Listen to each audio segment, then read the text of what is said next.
disappear.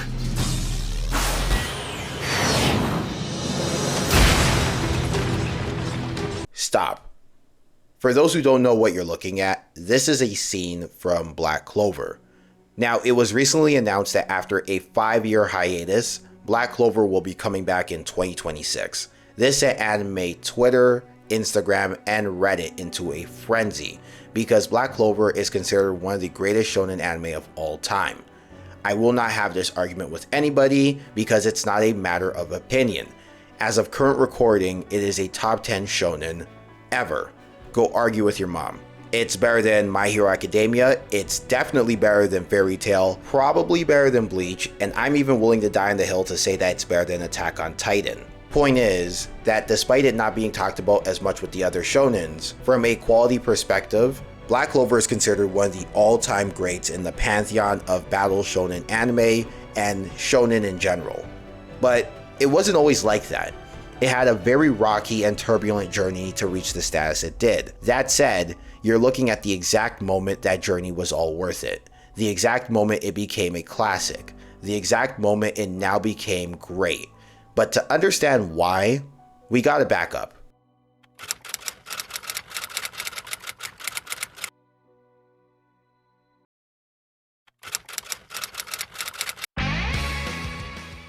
So Black Clover, like most popular anime in the battle shonen demographic, is a manga adapted into an anime. The manga already was considered a success story before a second of anime came on screen, so there was a lot of hype. However, by 2017, this manga was already considered something akin to a bygone era. It featured your typical loudmouth, never give up, one-dimensional protagonist, so when the anime got released, the intention was to remind you of the anime of old. And then we get to its release schedule.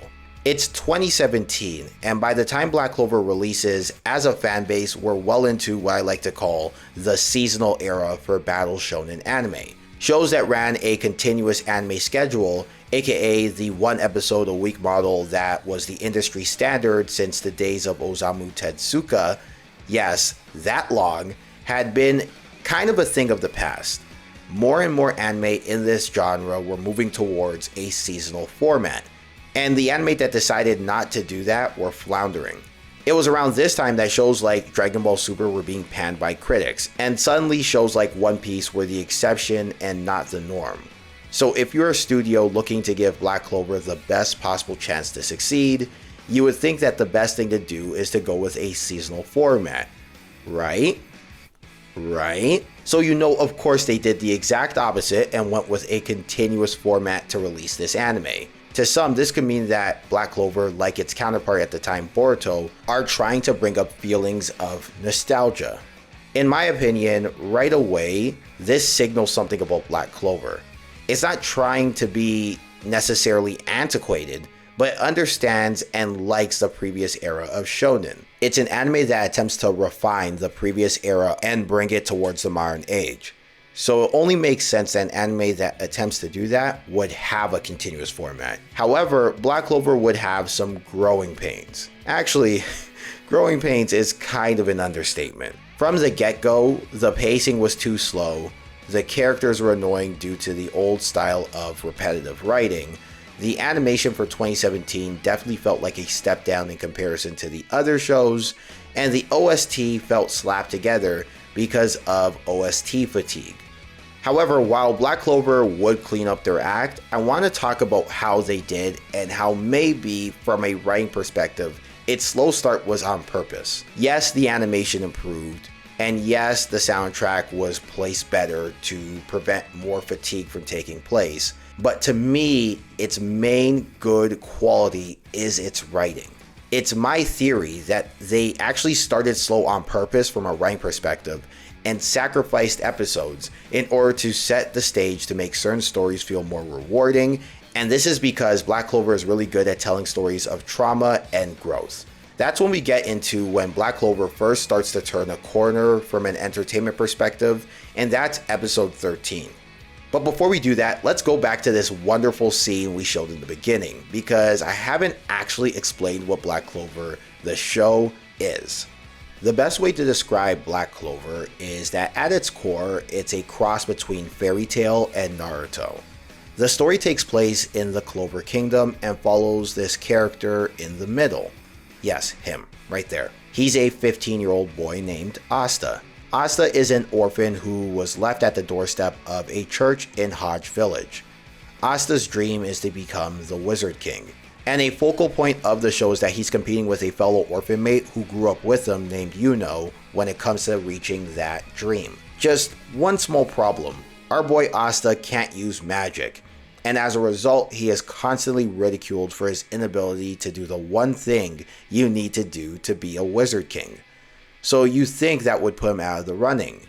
However, due to being tenacious and hardworking, he doesn't give up on his dream and decides to keep pressing forward. This is why Yuno takes Asta seriously and the two become friendly rivals. Anyway, the journey follows Asta as he eventually joins a Magic Knight squad that answers to the Wizard King. Why? Because that is the progression to becoming the Wizard King. And has he do that without magic? He is in possession of a grimoire. Now, a grimoire in Black Clover is a spellbook that is common for any wizard. It's what amplifies their powers and gives them spells. But for Asta, the grimoire that he has only has one thing. It gives him the power to resist and counter magic. It's an anti-magic grimoire, which is not just rare, but the only one in the show as of current recording. This allows him to not only be selected, but be a very useful asset to the team that selects him, the Black Bulls. This gets even better because the Black Bulls, up until Asta joins their team, are considered the worst Magic Knight squad in the Clover Kingdom. See, there are 9 Magic Knight squads. The Golden Dawn, the Silver Eagles, the Crimson Lions, the Blue Rose, the Coral Peacocks, the Green Mantis, the Purple Orcas, the Aqua Deer, and last, and as well certainly at the time least, Black Bulls. The Black Bulls are a team of misfits who banded together, but are known for doing more harm than good on their missions. As a result, they won the least amount of gold stars of -50. Yes, their total was at -50 at the time Asta joined the team. Gold stars, by the way, are a measurement of how to determine the squad rankings, and clearly the Black Bulls are in dead last. The Black Bulls are led by their captain Yami Sukahiro, a foreigner who was transported to the Clover Kingdom due to a magical event through no control of his own. He has the respect of his crew and is trying to get them to push past their limits using a hands-off approach. But up to this point, it's to no avail. Now you'd think that would make us more compelled to root for Asta as well as the Black Bulls. However, in the beginning, it's just way too hard to root for them. Between Asta's constant screaming of him becoming the Wizard King and the rest of the Black Bulls' blunders just coming off as faults of their own, as well as lack of focus, you at first just don't really have a lot of sympathy for their predicament. Also, from an entertainment perspective, the constant repetition of their personality quirks just kind of feel like they're getting in the way of the action of the story. However, in hindsight, I'm convinced mangaka Yuki Tabata did this all on purpose, which is ballsy. Just like at a table, a host takes time to set the table for the guests to eat and enjoy the food, a mangaka will take the time to set the stage even when it's boring, in order to make the compelling aspects of their story mean much more than they otherwise would on their own. It is my belief that the quirks of Black Bull's members are so pronounced because they are all dealing with trauma that manifests in those annoying ways. So when it's revealed as such, and they grow as people, you can't help but love them. Yes, Asta is the main character, but the best way to describe why he's so compelling is because you love what Asta does for everybody else around him. Don't get me wrong, Asta has his own issues. He's an orphan from a poor village who is constantly made fun of because A, he can't use magic, and B, he is a quote-unquote commoner trying to become the Wizard King. But Asta approaches his issues with a tenacity and ferociousness, as well as a perseverance unlike any other. Whereas the rest of the Black Bulls have almost given up on themselves and become slaves to their trauma. Let's start with the character Magna Swing, for example. That's the character to your right in this image. Yeah, that's him, right over here. He's probably the least emotionally damaged, as his whole thing was he was a delinquent who has been reformed thanks to some guidance from a town mayor named Seihi. So he doesn't really have a lot of trauma besides being a past delinquent. However, on Magna and Asta's first mission together, as well as being accompanied by their teammate Noelle, she'll be important for later, Magna really grows into more than just the delinquent magic knight. In this mission, we are first introduced to the terrorist group, the Eye of the Midnight Sun, who have Magna on the ropes. He is about to lose, but being with Asta inspires him to push past his limits, and with some help from his teammates, he wins. While it's the least compelling example we will see moving forward, it's his story that is the earliest example of what we will now call the Asta effect, aka people seeing Asta as an inspiration to do better for themselves. With that being said, it's where we get to episode 16 and follow another member story when I think the show's slow start and the table setting of the story really starts to pay off. Let's talk about this character right here. Yep, the one to your left. See, this is Luck Volta. As mentioned, Luck over here is a member of the Black Bulls and is nicknamed the Cheery Berserker. He is constantly smiling and always wants to fight somebody. Make no mistake, he definitely means well, he's just mentally unwell. Now, while we should feel bad for him being like this, it honestly just comes off as annoying. That is until episode 16 of Black Clover. At this point in the story, Black Bull members Asta, Noelle Silva, and Luck Volta are on a mission to secure the contents inside a dungeon that has just popped up. However, they meet some resistance in the form of some knights from the Diamond Kingdom, a rival kingdom that also wants the contents of the mysterious dungeon. So Luck faces off against a Diamond Kingdom knight who we then find out is a general named Lotus and is losing. It's here when we then get to the reason why Luck is the way he is via Shonen anime's favorite trope, the flashback.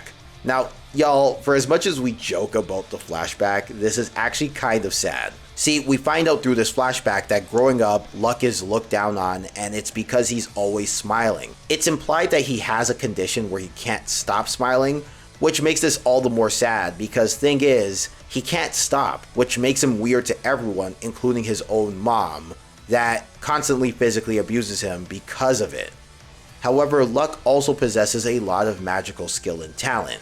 So when it's revealed that Luck has it like that, all of a sudden his mom loves him because now she sees him as a meal ticket due to his magical talent and combat prowess.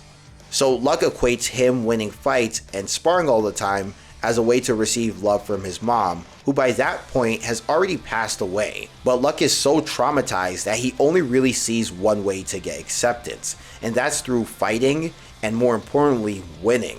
In fact, the only reason why he's on the Black Bulls and not on another squad that has a better reputation is because he nearly killed an opponent during a Magic Knight entrance exam, which made him look bad to everyone except of course Yami. So when he's losing a fight for the first time in a very long time, Luck doesn't know how to handle that and goes off the deep end. His fight style gets more aggressive, he listens to his teammates even less so than previously, his movements have become more predictable, and is taking on more damage. But Asta calms him down and assures him that he values him as a teammate and they can win this fight together if they only listen to each other and come up with a plan. Mind you, Asta doesn't know Luck's backstory. Asta didn't even realize what he said was the right thing to say. All Asta is trying to do is be a good teammate and friend. But those were the exact right words to say because Luck now doesn't equate fighting and winning to being loved and accepted. Now Luck sees that he's already accepted and loved, which makes his fight style way more unpredictable and freeing. As a result, the Black Bulls, but specifically the Black Bull members that went on this quest, hold off Lotus, and eventually after some shenanigans, which involved another Diamond Kingdom knight named Mars, who we'll get to eventually, they end up completing their own quest, and Yuno as well as Asta finally get some really cool power-ups. It also helps that Luck became strong and found a new purpose to love fighting. However, let's be clear, I would consider Black Clover by this point to still be a below average show. It just wasn't compelling enough to warrant all the extracurriculars that are again getting in the way of the compelling parts of the story. So despite a compelling narrative around the show Black Clover, but specifically Luck Volta and the Black Bull members, as well as some stellar production and improved animation, it gets in its own way sometimes.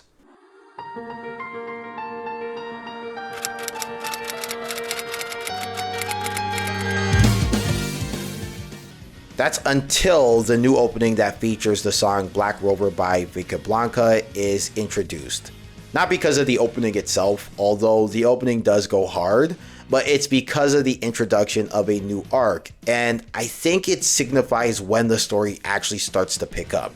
Now, keep in mind, we have already gone an arc that involved an attack on the capital of Clover Kingdom by the terrorist organization we mentioned before, the Eye of the Midnight Sun. However, what I want to focus on is what happens after. This is when we start to talk about the trauma of a character named Ghosh. To find him, you'd have to back up significantly further from this point that we started at to about here. There's Ghosh. Now, Ghosh Adley is a member of the Black Bulls, and his thing is that he has a sister complex. Hey yo, what the fuck? Now, to be fair to the show, it never really implies that it goes to the realm of incesty, and it's played for laughs clearly, but it still definitely shows that it's a creepy obsession with his sister. So he's my least favorite character. However, I hated him way more until the Missing Children's arc. Aside from this arc being extremely interesting due to it going from a seemingly throwaway couple of episodes where Asta links up with a girl he previously met at a mixer named Rebecca Scarlett, which made his teammate Noel Silva a little jealous, to it now being a mission to save the kids of a village, including the beloved sister of Ghosh named Marie, who had been kidnapped by a couple thugs, to then it being revealed that they were told to do it by the Eye of the Midnight Sun, yes, the same terrorist organization who attacked the Clover Kingdom in the first place, to then now being an all-out brawl between the terrorist organization and some of the Magic Knight captains. But never mind all that, it's within these collection of episodes where we get Ghosh's trauma revealed, and that's when I finally got it. So Ghosh's story is that he was the son of nobles. However, when they died, the monetary wealth as well as the possessions of Ghosh's parents were stripped from Ghosh and his sister. As a result, they were kicked to the streets, which forced Ghosh to develop a mistrust as well as a lack of empathy towards everyone who isn't Marie. This leads him to going towards a life of crime to provide for Marie and eventually being caught, put in prison, and implied to be on the run. In fact, he only became a Black Bull after being defeated by Yami and offered a choice to join the Black Bulls, which then gave him the opportunity to see Marie more. So that means he doesn't actually care about doing good, and as a result is ready to abandon his mission and Asta after saving Marie, but is talked out of it by Marie because Marie sees the good in Asta and convinces Ghosh to do the right thing. Now, I want to be clear. Do I think the sister complex plot is all the way justified because of this? No. I think it's annoying, absolutely, but do I think they did a halfway decent job of tying in the trauma of being betrayed to that sister complex? Yes. And I think it's all because of the Asta effect. It's funny because for as much as I've talked about Black Clover being a call to the shonen of old, it really rings true here. Conceptually, Asta is not different from shonen main characters like Naruto, Luffy, Goku, and even characters who are more on the pessimistic side in terms of their aesthetic, and on the surface level like Ichigo and Yusuke. Because at their core, there are people who have strong senses of justice and are also influential to those around them. It's not just Asta who is a more refined version of that. Consider the following.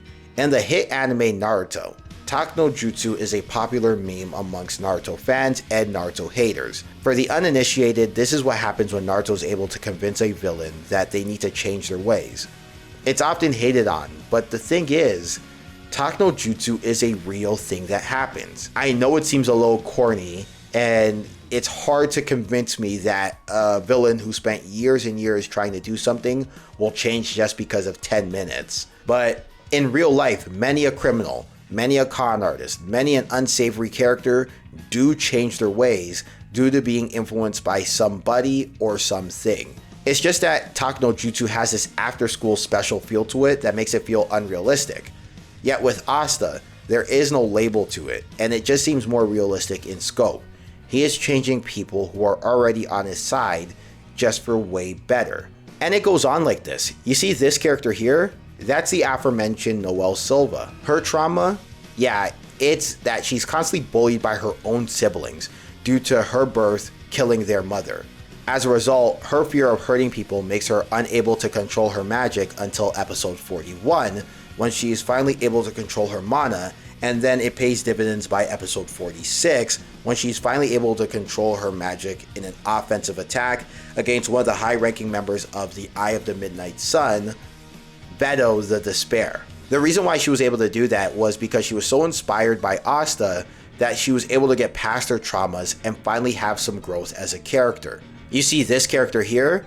That is Vanessa, who in another arc where Asta loses the ability to use his arms, goes back home to her abusive mom, the all-powerful Queen of Witches. Vanessa only left home by escaping a cage her mom locked her in because she wanted Vanessa to obtain a power only Vanessa could have done, which is to control fate. So her going back knowing full well that she could lose her freedom and or life in the ordeal just to convince the Queen of Witches to heal her teammates' arms takes a lot of guts. And when that goes south, under duress, Vanessa develops the highly sought power to control fate in order to defeat her. By the way, it's in this arc where the Diamond Kingdom makes another appearance and Mars actually becomes a good guy here, which was cool to see. I did tell you we'd see him again.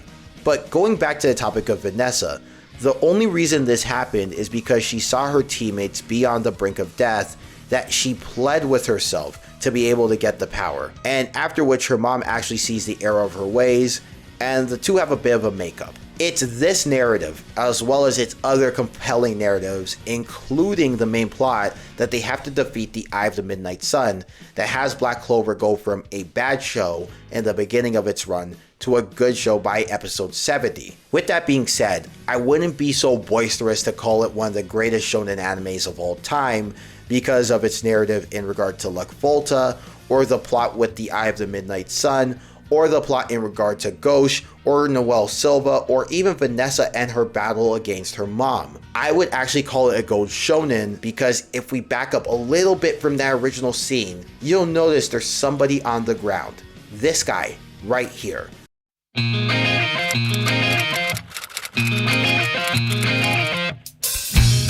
This here is Finral, formerly of the House of Vod. Finral is a senior member of the Black Bulls. Now his story in comparison is not as compelling or as dramatic. It doesn't feature a person running away due to being locked in a cage like Vanessa. It doesn't feature a person being bullied and blamed for the death of their own mom like Noelle. In fact, Finral, technically speaking, is a noble and doesn't come from humble beginnings like Asta, or hasn't lost his nobility like Ghosh. And unlike Luck or Magna, he isn't someone who is misunderstood. Finral also on face value could be considered probably one of the most superficial members of the group. He is a womanizer, a person who's lost their status in their home, and thought to be a coward on multiple occasions because he's always reluctantly engaging in combat and avoids it as much as possible. Yet, Finral might be my favorite character in Black Clover. Finral, in a lot of ways, reminds me of someone named Gravis Vasquez. Who? Now, I know. If you're a regular human being, you may not know who that person is, but if you're a hardcore basketball fan, and specifically a hardcore Toronto Raptors basketball fan, I think you know where I'm going with this. Gravis Vasquez was a basketball player in the NBA who played 6 seasons. He played on multiple teams, but it's his time on the Raptors I want to talk about. He was never the greatest player, and you can make an argument that he was very replaceable on the Raptors. In fact, he was replaced for future All-Star Norman Powell. Okay, focus. But anyway, where I'm going with this is that Gravis Vasquez filled a very specific role on the Raptors. And that was the guy who could provide the Raptors with a spark on the floor and was great in support, which led to him every once in a while having his moment. Heel falls down. Vasquez for the tie. Yeah!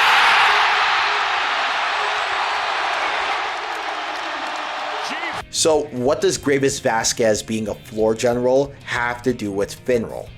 Well, in my opinion, Finral is not the best fighter on the Bulls. In fact, one-on-one he might be the worst fighter on the Bulls, but he is the smartest floor general in all of the Magic Knights. He is an excellent strategist, and that makes him very useful. The way his magic works is a spatial type of magic, where, unlike his brother Langris, and we'll get to him, he can't really hurt anybody with it, but he can transport things from one space to the next, and that's only if he's seen the place before. His lack of combat prowess is the reason why he's lost his right to being the heir of the Vlad household to his brother, the aforementioned Langris, who, by the way, is also the person looking down on him while he's on the floor and is about to deal a finishing blow. Yeah, him, right there. That's Langris. Not only that, the woman of Finral's dreams is betrothed to be married to Langris when he becomes of age. Finral willingly gave up his name, and with it his right to being heir of the household, as well as the girl of his dreams, to Langris because he was scared of confrontation. This is why Finral avoids doing missions. This is why Finral spends most of his free time trying to pick up girls. This is why every time there is a fight, Finral is avoiding it like the plague. But here's the funny thing. When he does fight, when he does decide to stay, he is a smart thinker and a very good fighter in a support role.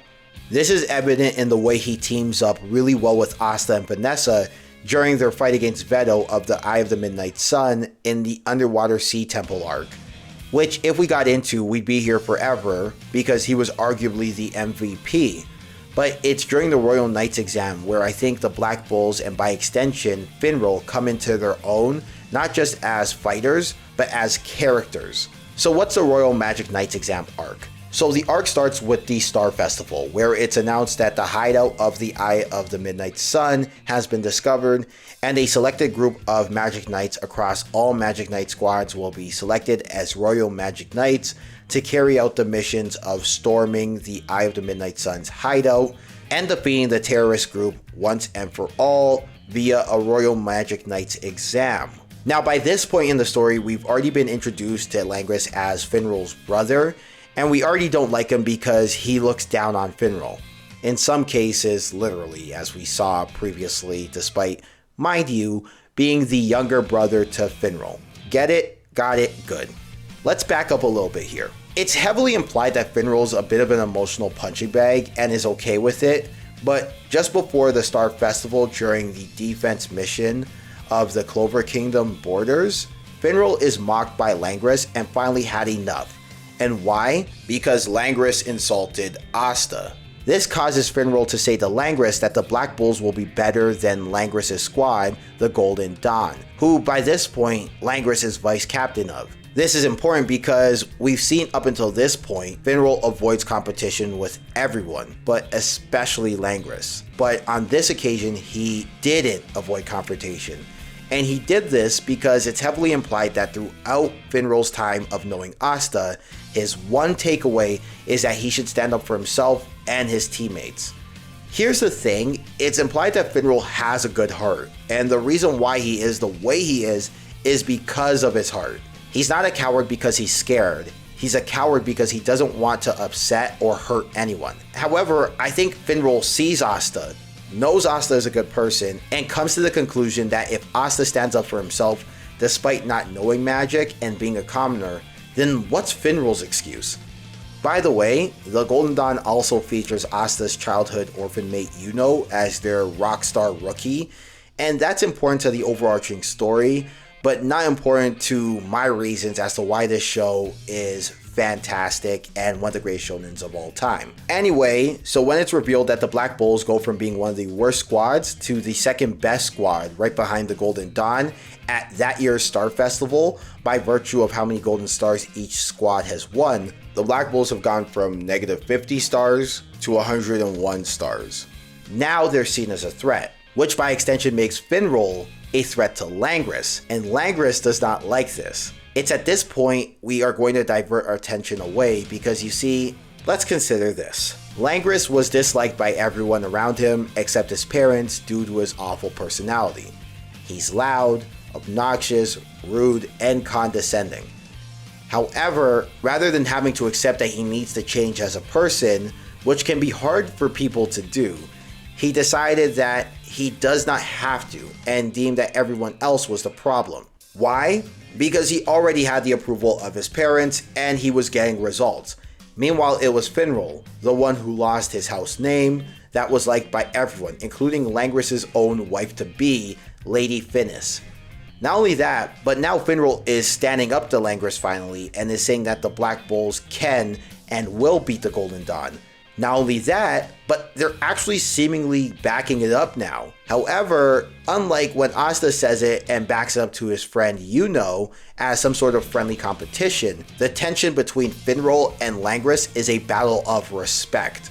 Finral is tired of being disrespected by his brother Langris and wants to prove to him that he's worthy of respect. So while Finral's reasons as to why he is the way he is doesn't seem as compelling as the other Black Bull contemporaries at first glance, his drive to change, in my opinion, is way more fun to watch than any other Black Bull's reason to change. It's kind of middle of the pack when you think about it in terms of stakes of the story. It's not as grandiose as, let's say, Asta's dream of becoming Wizard King, but it's not as insignificant as, let's say, Gosha's creepy sister complex. But it's a way more grounded story. It's something that everyone is seeking, and that is respect from their peers. If I may, I think on some level that's what everyone from the Black Bulls wants. It's just that Finral's motivations get to the heart of what it's all about versus everyone else who is seeking some sort of nebulous thing that will give them respect. All that to say is that when the Royal Magic Knights exam happens, that respect that everyone is seeking in some sort of way, they all get a little slice of.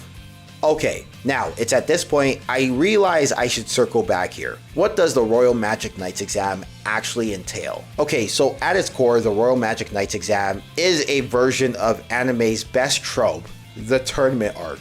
But unlike, let's say, Dragon Ball Z's one-on-one martial arts tournament, it's just a team versus team format. Now, the teams are randomly selected across squad lines, meaning it's not simply a case of Black Bulls versus Golden Dawn. Instead, it's members of different night squads teaming up together, randomly selected by the king and the council themselves. Each team is divided into groups of 3. Every team will then be placed in a tournament bracket with the goal of being the champion. Here's the thing though, they aren't just simply beating the other team up, but destroying the opposing team's crystal. Meaning the other squads have to interact and work together in order to accomplish a goal, since, you know, the Royal Magic Knights exam is essentially an inter-squad team. So it all makes sense in the context of the story, but what really makes this anime tournament one of the most underrated anime tournaments in my opinion, actually scratch that, the most underrated anime tournament in my opinion, is that in its own way, it's really a journey of each Black Bull participating to get the respect of their other Magic Knight Squad peers. By the way, these are the same other Magic Knight Squad members who look down upon them. Asta is finally taken seriously by his Magic Knight counterparts, although I will say characters like Yuno, Klaus, and Mimosa of the Golden Dawn, as well as Leopold of the Crimson Lions, already respected Asta and have done so for multiple episodes, so that's a moot point. Luck is arguably the MVP of his Royal Magic Knight squad. Magna had his moments in his opening match, and Noelle had her best showing on screen against her own brother when she easily defeated him and told him off. But let me just say that Finral fought his ass off as the de facto leader of his squad. In his opening match, his team easily defeated their opening matchup opponents thanks to Finral's spatial magic, making his teammates Leopold of the Crimson Lions' flame magic and Hamon of the Golden Dawn's glass magic much more effective. But his second matchup in episode 80 matters way more. Here, in this second matchup, Finral's team goes up against Langris' squad of Langris, Seke, and Fergil. And it's here where Finral has the performance of his life. Finral constantly uses his brain to outmaneuver and outsmart Langris. While Langris charges head-on stupidly, Finral uses the abilities of himself and his teammates to stay one step ahead. That is until their face-off. In the beginning, it's even. Langris attacks, Finral defends by, again, being really smart and figuring out that his magic actually cancels out Langris's magic. But with frustration, Langris all of a sudden changes. He becomes much more sinister and sends an attack with the intent to kill Finral. It's at this time I should point out that honestly, Finral could have ran and or stalled for time. He had the perfect game plan. He found a way to get the jump on Langris and his team. I should also add that, again, the goal isn't to beat someone in a fight straight up, but rather destroy the other team's opposing crystal, which Finral's team was on the way of doing. Furthermore, Finral's team was clearly much more useful than the sum of Langris's team. And it should be said that at the end of the day, no matter how you shake it, this is Finral's brother. So honestly, if at any time Finral wouldn't be blamed for avoiding conflict, it would be now. His Black Bull teammates on the sideline even yelled for him to get out of there. But Finral didn't run. He faces conflict head on in the face of death. This signals a change in Finral, and a change for the better, I might add. Even still, it's not enough. Finral goes down, his crystal destroyed, and that makes Langris and his team the winner. But again, remember, to Langris and to Finral, this wasn't just about winning a tournament. For Finral, this was a battle for respect, and honestly, in some ways he did get Langris's respect, but I think that might have been for worse, at least to Langris. To Langris, this was a battle of who is superior. Remember, it irks Langris that Finral had the respect of everyone else. It hurts Langris that Finral was changing and the Black Bulls were improving. And after all, how could he call himself the head of House of Vod if Finral, who is older than him, is now fit to become head of the house? Add that Lady Finnis actually likes Finral as a person much more, and now all of a sudden, it's not just enough to beat Finral, but he has to make him disappear. So Langris, realizing all of that, raises his hand, ready to deal the final blow, and with that, in his mind, get rid of Finral once and for all. But again, keep in mind, now with Asta on their squad, the members of the Black Bulls now fight for each other, and they ain't gonna let their boy go down like that. Just like Finral got over his trauma, they got over their trauma. And even in a losing effort, they don't want to see their teammate get unalived. Not now, not ever. So here we are again, with Langris raising his hand, ready to wipe Finral off the face of the Clover Kingdom and the world. And to you I say, welcome to the exact moment Black Clover became one of the greatest shonen animes of all time.